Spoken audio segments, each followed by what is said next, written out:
আমি আমার 1 নং ওয়ার্ডবাসী ও কুতুবপুর ইউনিয়ন ও ফতুল্লা থানা নারায়ণগঞ্জ জেলার যত জনগণ আছে এবং আমার রাজনৈতিক সহযোদ্ধা কর্মী ভাই বোনেরা, আপনাদের অগ্রিমীদের সালাম ও শুভেচ্ছা। মুবারক, ঈদ মুবারক, ঈদ মুবারক। বিসমিল্লাহির রহমানির রহিম।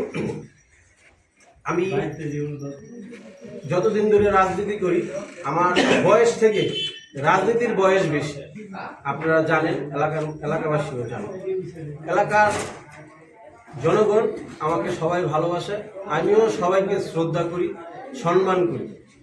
এলাকার জনগণের পাশে আমরা বিগত সব সময় ছিলাম। আওয়ামী লীগের 17 বছর যে আওয়ামী লীগ ক্ষমতা ছিল, ওই সময় কিন্তু আমি পায়েল সব সময় ঈদ সামগ্রী বিতরণ করেছি।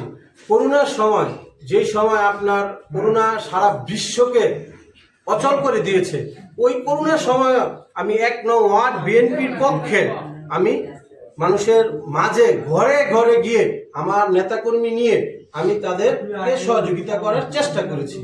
এবং প্রত্যেকটা ঈদুল ফিতর, ঈদের মধ্যে আমরা যতটুকু পারছি আমরা ঈদ সামগ্রী তাদেরকে পৌঁছাই দিছি। এবং এই কুতুবপুর ইউনিয়ন 1 নং ওয়ার্ডে বিএনপির আমলে, আওয়ামী লীগের আমলে, যে সময় আওয়ামী লীগের বিএনপির দুঃসময় ছিল, আমি আবুল হোসেন পায়েল, আপনারা জানেন এবং দেখেছেন, এই সাইনবোর্ড থেকে ভুইগর পর্যন্ত আন্দোলন সংগ্রাম আমরা করেছি। আওয়ামী লীগের সাথে কারোর সাথে সমঝোতা করিনি। আমাদের উদ্দেশ্য অবশ্যই আছে, আমরা জনগণের সাথে মিশতে চাই, জনগণের সাথে মিশে চলাফেরা করতে চাই। দল যদি আমাদেরকে মনে করে আমাদের কোনো জায়গায় আমাদের রাখবে, দল ডিসিশন যেটা দিবে, আমি দলের প্রতি শ্রদ্ধা রেখে দল আমাকে যে সিদ্ধান্ত দিবে আমি সেই সিদ্ধান্ত মেনে নিব। আমি আমার ব্যক্তিগতভাবে কোনো সিদ্ধান্ত যেতে চাই না, যাব না। দল যা করবে, কারণ আমি আবুল হোসেন পায়েল দলকে ভালোবাসি। দলের জন্য আমার মা মারা গেছে, এটা সবাই জানে।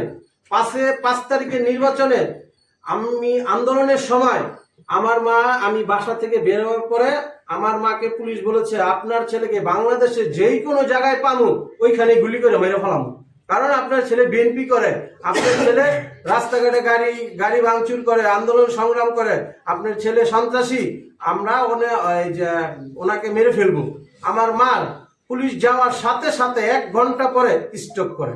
আমরা খবর পেয়ে আমার ভাবি বাসায় এসে দেখে এই অবস্থা পড়ে রয়েছে, তার সাথে সাথে হাসপাতাল নিয়ে তাকে আমরা হাসপাতাল নেওয়ার পরে 1 সাইড পুরো অবশ হয়ে গেছে।